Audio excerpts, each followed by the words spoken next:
The Colorado wilderness had always been Jake Holloway's sanctuary, a place where silence spoke louder than words and solitude felt like home.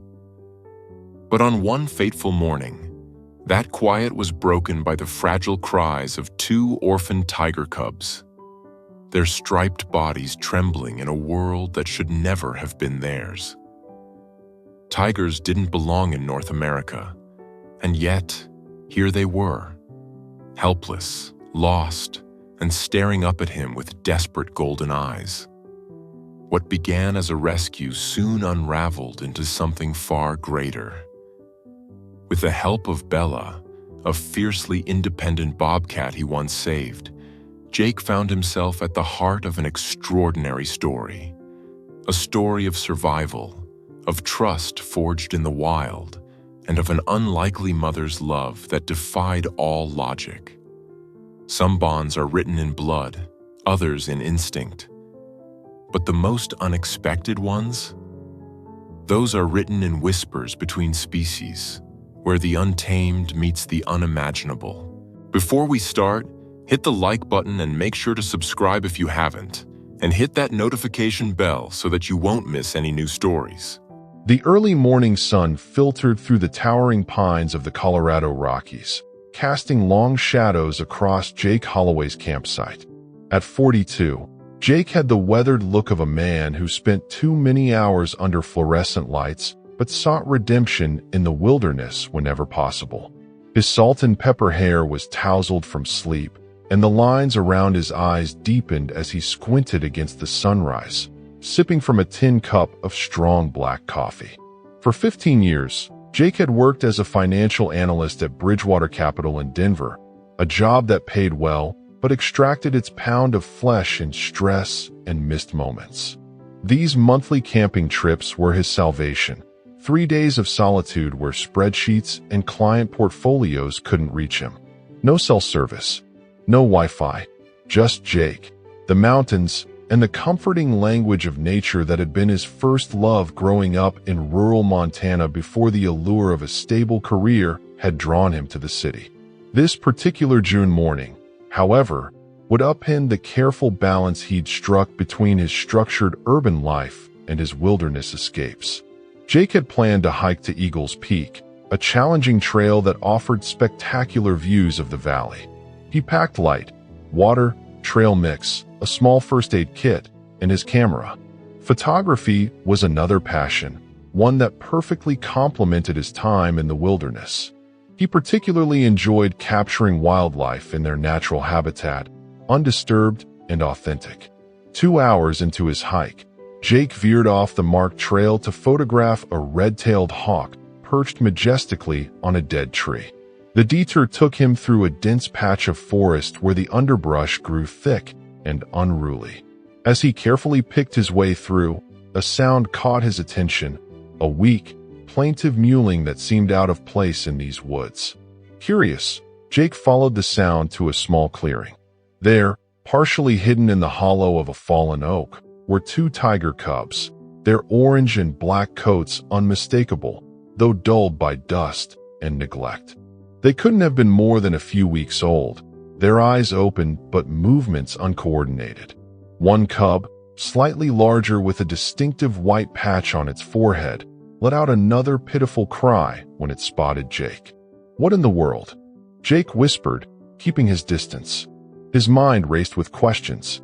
Tigers weren't native to Colorado, or anywhere in North America for that matter.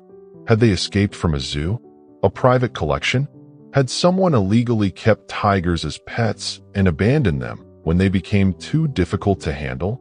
The cubs were clearly starving, their small sides sunken in, ribs visible beneath their striped coats. Jake scanned the area for signs of their mother, but found nothing. He knew enough about wildlife to understand that a mother tiger wouldn't leave her cubs unattended for long unless something had happened to her. For nearly an hour, Jake waited at a safe distance, hoping the mother would return. But as the sun climbed higher and the cubs' cries grew weaker, he faced a difficult decision. If he left them, they would surely die. If he took them, he was interfering with nature, though in this case, The cub's presence was already an unnatural circumstance. "All right, little ones," Jake finally said, approaching cautiously. "Let's get you some help." Using his backpack, he fashioned a makeshift carrier, placing his extra shirt inside to create a soft nest. The cubs were too weak to resist as he gently lifted them, their tiny bodies worryingly light in his hands. The hike back to his campsite took twice as long, with Jake stopping frequently to check on his precious cargo. At camp, he offered the cubs water from the cap of his bottle, which they lapped at eagerly, and small bits of the jerky he'd brought for himself, which they managed to gnaw on despite their youth. As night fell, Jake kept the cubs close to the fire, worried about their body temperature. He'd need to get them proper help in the morning, but for now, all he could do was keep them warm and hydrated. Under the star-filled Colorado sky, Jake made calls on his satellite phone, a reluctant concession to safety that he carried but rarely used. The first call was to the Rocky Mountain Wildlife Rehabilitation Center, where he'd volunteered occasionally over the past few years, helping with everything from fundraising to enclosure maintenance. "Marlene, it's Jake Holloway. I'm up in the mountains and I've found something unusual." He explained the situation, and Marlene Delacruz, the center's director, responded with a mixture of concern and disbelief. "Tiger cubs? Are you certain, Jake?" "Positive. Bengal tigers, I think. 2 of them, maybe 3 weeks old at most, and in bad shape." "This is complicated," Marlene said after a long pause. "We're not equipped for big cats, especially endangered species like tigers. There are regulations, permits required, and they'll need specialized care. They'll die if we don't help them, Marlene." Another pause. "Bring them in first thing tomorrow. I'll make some calls tonight. We'll figure this out." Jake's second call was to his neighbor, Ellie Garcia, who had been keeping an eye on his property, and on Bella. Bella was Jake's unlikely companion, a female bobcat he'd rescued 3 years earlier. He'd found her as a kitten, barely alive after a forest fire had swept through an area where he'd been hiking. The Wildlife Center had determined she was too habituated to humans to be released back into the wild. But Jake, with his secluded property bordering national forest land, had offered her a compromise, a large, naturalistic enclosure where she could live semi-wild, with the freedom to roam his fenced 10 acres during the day. "How's she doing?" Jake asked after exchanging pleasantries with Ellie. "Ornery as ever," Ellie replied with affection in her voice. "Nearly took my hand off when I tried to pet her yesterday." Jake laughed. That was Bella, wild at heart despite her upbringing. She tolerated Jake and, to a lesser extent, Ellie, but maintained a healthy wariness of humans that Jake respected. It was what made their relationship work. "Listen, Ellie, something's come up. I'm bringing home some guests tomorrow. Wild ones. I might need your help." "Your home is already turning into a menagerie, Jake," Ellie teased, but her voice grew serious when he explained about the cubs. "Oh, those poor babies. Of course I'll help. What do you need? Just keep an eye on things until I get back. I'm not sure what the plan will be yet, but I may need to temporarily house them until more permanent arrangements can be made." The next morning, Jake broke camp at dawn and made the challenging hike back to his truck with the cubs. They seemed marginally stronger after a night of water and small amounts of food, but they were still dangerously underweight and lethargic.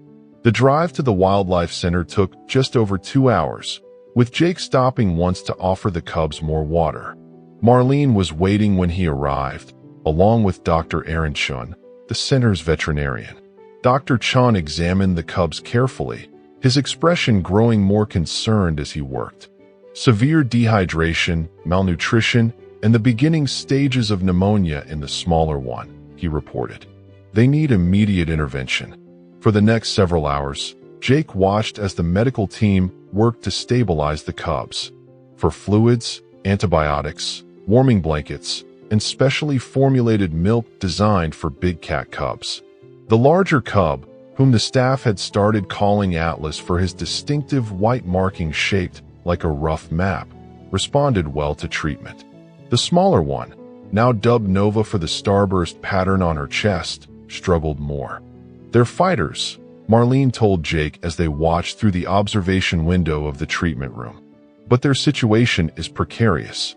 Even with the best care, cubs this young without a mother." She didn't need to finish. Jake understood the odds. In the wild, these cubs would already be dead. "I've been making calls," Marlene continued.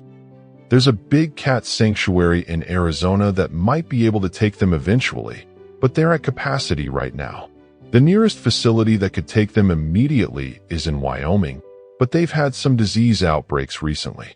I don't think it's safe to move the cubs there in their condition." "So what happens now?" Jake asked. "We need a temporary solution. Somewhere they can receive around-the-clock care until they're stable enough to be transported to a permanent facility." Jake thought of his property, of the natural enclosure he'd built for Bella, of his flexible work schedule that allowed him to work remotely 3 days a week. He thought of the empty guest cabin that could be converted into a care facility. "What about me?" he suggested. "I could foster them temporarily. Under your guidance, of course." Marlene looked skeptical. "Jake, these aren't abandoned fawns or injured raptors. They're apex predators, endangered ones at that. The permits alone. You said yourself they need around-the-clock care. I can provide that. I have the space. I work from home half the time. And I'm already approved as a wildlife rehabilitator through your center." "For native species," Marlene pointed out, "tigers fall under different regulations entirely. Then we'll get the proper permits. Make it official, just until they're strong enough to be transferred." Dr. Chen joined them, wiping his hands on a towel. "The little one's stabilizing, but she's not out of the woods yet. The next 48 hours will be critical." Jake looked through the window at the tiny cubs, now sleeping under warming lamps, various monitors tracking their vital signs. Something had shifted inside him when he'd found them in that hollow tree. A sense of responsibility, of connection. He couldn't walk away now. "Let me help, Marlene. Please." After extensive discussions, multiple phone calls to wildlife authorities, and emergency permit applications, a tentative plan was formed. Jake would foster the cubs under the center's supervision, with daily check-ins from Dr. Chen until more permanent arrangements could be made. The process was expedited by the cubs' critical condition and the lack of immediate alternatives. 3 days later, Jake's guest cabin had been transformed. The main room now contained a secure, climate-controlled enclosure with soft bedding, feeding stations, and monitoring equipment. One corner had been set up as a medical station with supplies Dr. Chun had provided. The windows were covered with blackout curtains to reduce stress, and a small refrigerator held specially formulated milk that Jake would need to feed the cubs every few hours. "Remember, minimal human contact," Dr. Chin reminded Jake as they settled the cubs into their new temporary home. "We don't want them imprinting on you. The goal is for them to eventually live as natural a life as possible in a sanctuary setting." Jake nodded seriously. "I understand. I'll follow the protocols to the letter." What no one had anticipated, however, was Bella's reaction to the newcomers. The Bobcat had initially showed no interest in the commotion at the guest cabin, keeping her distance as unfamiliar vehicles came and went. But that evening, as Jake sat on the cabin's small porch after feeding the cubs, Bella appeared at the edge of the tree line, her tawny coat blending with the fading light, her tufted ears pricked forward in curiosity. "Hey, girl," Jake called softly. "Been wondering where you were." Bella approached cautiously, sniffing the air. She circled the cabin once, then sat near Jake, her attention fixed on the door. "There are some new guests," Jake told her, not expecting her to understand, but finding comfort in speaking to her anyway. "They're not staying permanently, just until they're stronger." As if in response to his words, or more likely, to the scent of the cubs, Bella stood and moved to the door, pawing at it lightly. "No, Bella, that's not a good idea." But over the next few days, Bella's interest only intensified. She spent hours near the cabin, sometimes sitting vigilantly by the door, other times circling the structure, vocalizing in ways Jake had rarely heard from her before. When he entered or exited, she would try to slip past him, forcing him to be extra cautious. A week into the fostering arrangement, Dr. Chin arrived for his daily checkup to find Jake sitting on the porch with a troubled expression. "Problems?" the vet asked as he unloaded his medical bag from his truck. Jake gestured to Bella, who was once again stationed by the cabin door. "She won't leave them alone. I'm worried she sees them as prey." Dr. Chin studied the bobcat thoughtfully. Her behavior doesn't suggest predatory interest. It's more like curiosity or concern. "What do you mean?" "Female bobcats are attentive mothers in the wild." "How old did you say Bella was when you found her?" The center estimated about 6 months, old enough to have observed maternal behavior in her own mother before being separated. Dr. Chin approached the cabin cautiously, keeping an eye on Bella. It's possible she's responding to the cubs' vocalizations. They might be triggering some kind of maternal instinct in her. Jake looked dubious. "They're tigers, not bobcats." To a point, a baby is a baby. Cross-species fostering happens in the wild more often than you might think. Not usually between such different species, granted, but the maternal drive can be powerful. After examining the cubs, who were showing steady improvement, Dr. Chin made a suggestion that surprised Jake. "We could try a controlled introduction. See how she responds under supervision. It might actually be beneficial for the cubs to have contact with another feline." "Is that safe?" "We'll take precautions." But a bobcat, even an adult female, poses little threat to tiger cubs unless they're extremely debilitated, which these two no longer are. And if Bella is expressing maternal interest rather than predatory interest. The introduction was planned carefully. Jake would hold Bella on a secure harness while Dr. Chin monitored the cubs. They would allow brief, supervised contact and assess the situation. What happened next astonished them both.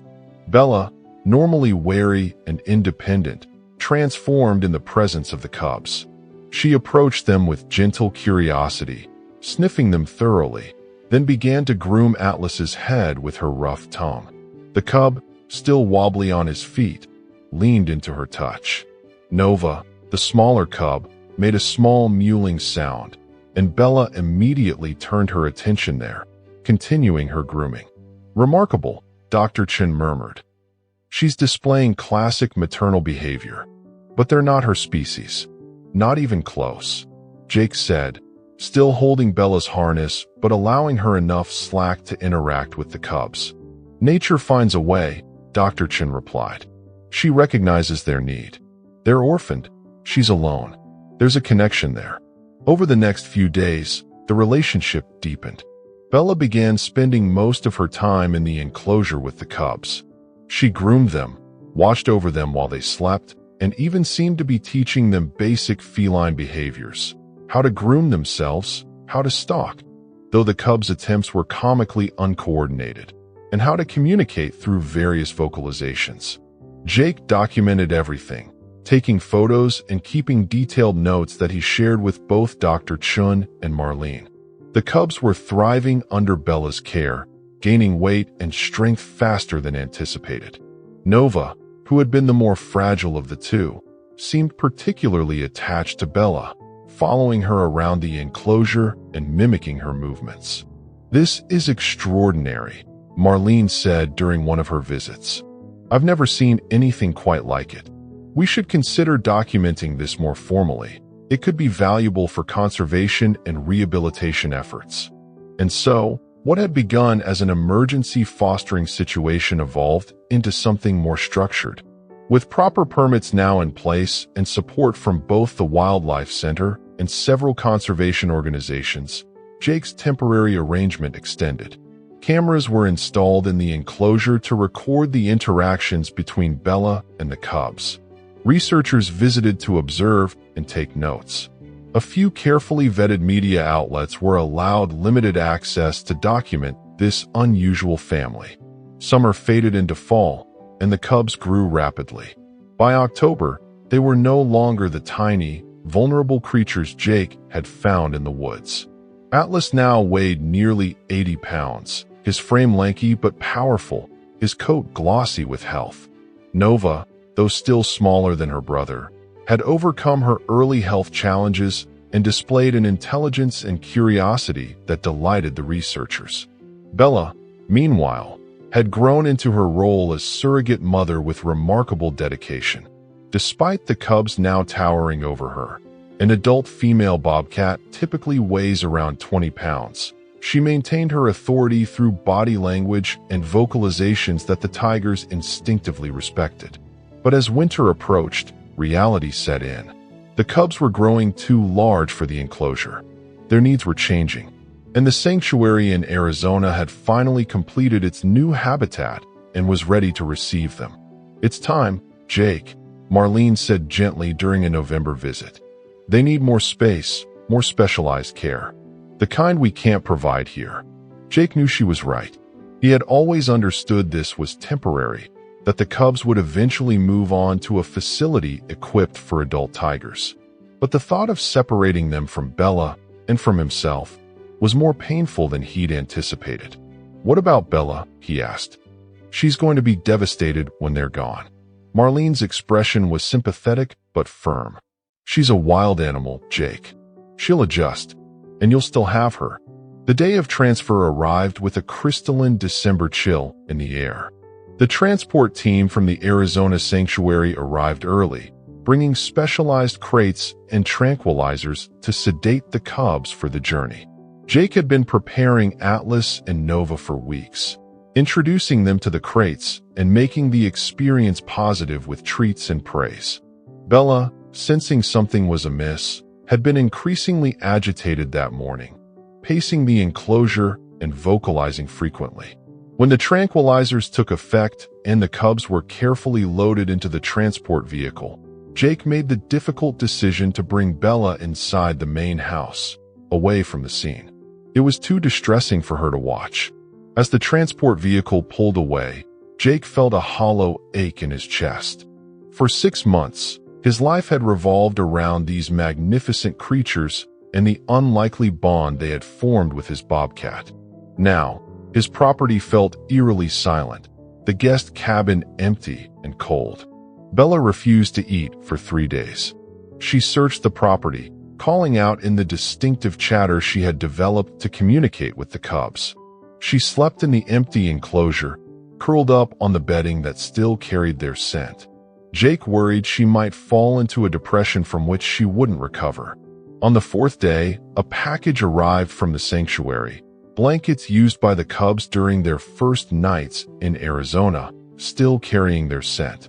It had been Dr. Chen's suggestion, a way to help Bella understand that the cubs were safe, not lost or dead.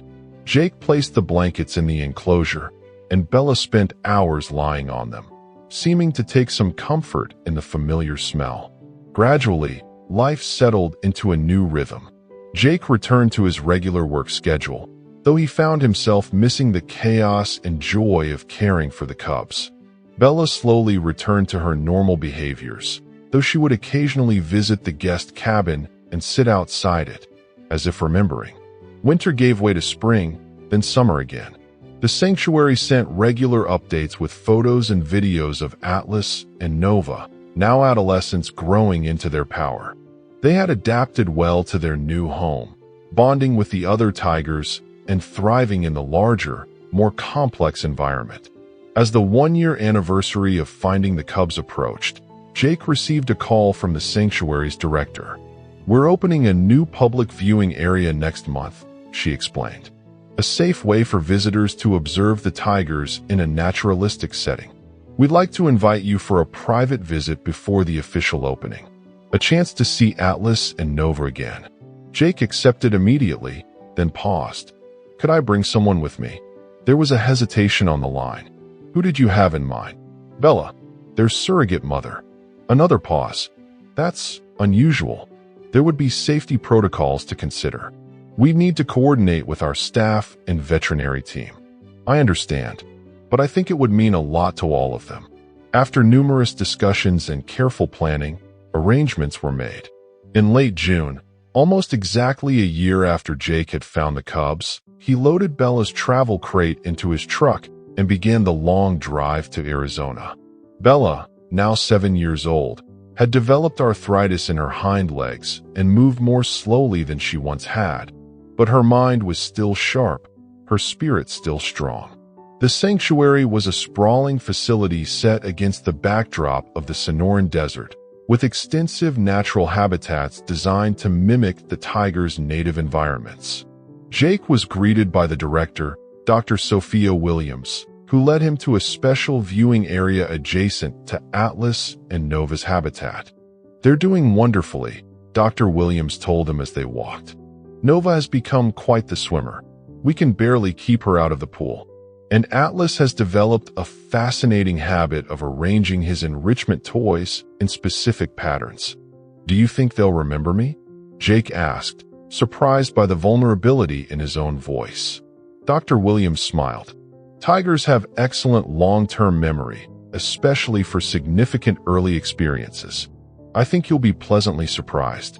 The viewing area was a raised platform overlooking a large, naturalistic habitat with a flowing stream, rock formations, and various forms of vegetation.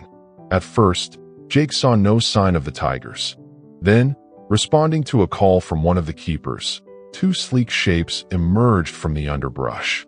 Jake's breath caught. Atlas and Nova were magnificent, full-grown adolescents now, their muscles rippling beneath vibrant orange coats, their movements fluid and powerful. Atlas still bore the distinctive white marking on his forehead, while Nova's starburst pattern had developed into a beautiful splash of white across her chest. "Atlas, Nova," Jake called, his voice carrying across the habitat. Both tigers paused, ears swiveling toward the sound. Then, to Jake's astonishment, they changed course, moving directly toward the viewing platform. They remembered his voice. As the tigers approached, Jake felt tears stinging his eyes. These weren't the helpless cubs he'd found in the hollow tree. They were apex predators in their prime, wild and free as they were meant to be. Yet something of the bond remained, evident in the way they regarded him with recognition in their amber eyes. "We've saved the most important reunion for last," Dr. Williams said softly. She nodded to a staff member, who opened a connecting door to a secure, separate viewing area. A keeper gently carried Bella's crate in and set it down. Jake opened it slowly, and Bella emerged cautiously, taking in the unfamiliar surroundings with alert senses. Then she caught their scent. Bella's entire demeanor changed. Her ears pricked forward, her body tense with anticipation. She moved to the glass partition separating the viewing area from the habitat, pressing against it as Atlas and Nova approached from the other side. For a breathless moment, the three animals regarded each other across the barrier. Then Nova made a chuffing sound, a tiger's expression of friendly recognition, and pressed her massive head against the glass where Bella's smaller one rested. Atlas joined her, and the three cats engaged in what could only be described as recognition across species, across time. Bella made the distinctive chattering sound she had used when calling to the cubs, and both tigers responded with more chuffing and body language that the sanctuary staff described as extremely positive and relaxed. "They remember her," Dr. Williams whispered, clearly moved. "This is unprecedented." For nearly an hour, the reunion continued. The tigers paced along the glass, occasionally lying down where Bella could see them, maintaining visual contact.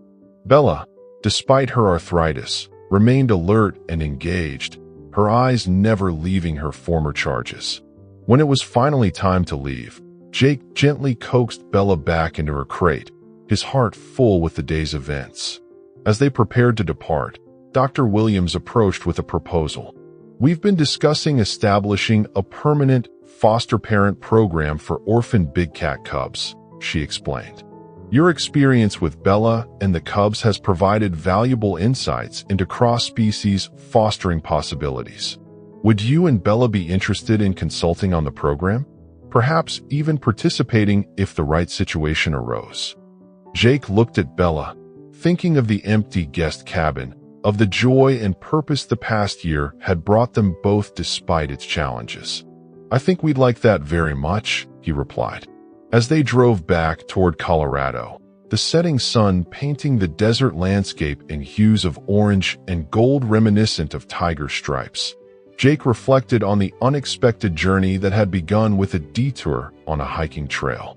He had always sought solitude in nature to escape the complexities of human life, never imagining that his most profound connection would come through the bridge he'd built between wild creatures. Beside him, Bella dozed in her crate, exhausted but content after the emotional reunion. She was aging now, her time limited in a way that made each day precious. But the legacy she had helped create, two healthy tigers living as they were meant to, and the knowledge gained from their unlikely family bond, would extend far beyond her years. Sometimes, Jake thought as he drove through the gathering dusk, the most extraordinary connections emerge from the most unlikely circumstances. And in those connections, whether between species, between worlds, or between hearts, we find our truest understanding of what it means to care for something beyond ourselves. In the quiet cab of his truck, with Bella's gentle breathing beside him and the memory of tiger eyes that still held recognition after all this time, Jake knew he had found something in the wilderness far more valuable than the solitude he had originally sought. He had found a family, unconventional as it might be, and purpose in the spaces between the wild and tame, where compassion bridges worlds that were never meant to meet but are forever changed when they do.